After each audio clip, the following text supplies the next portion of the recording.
Pewnej nocy łzy z oczu mych otarł dłonią swą Jezus i powiedział mi: nie martw się, jam przy boku jest Ty.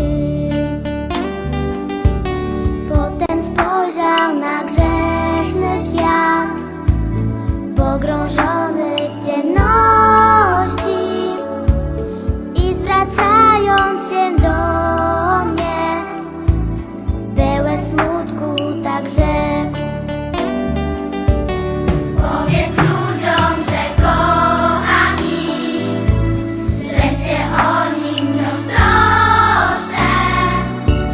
Jeśli zeszli już z moich dróg, powiedz, że szukam ich, powiedz, że szukam ich, powiedz ludziom, że kocham ich, że się o nich wciąż troszczę.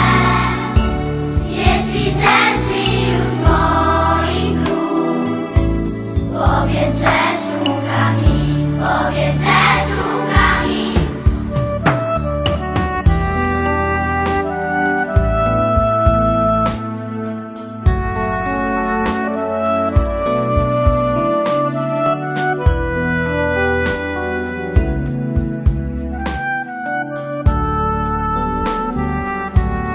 Gdy na wzgórzu Golgoty za nim życie oddałem, to umarłem za wszystkich, aby każdy mógł żyć.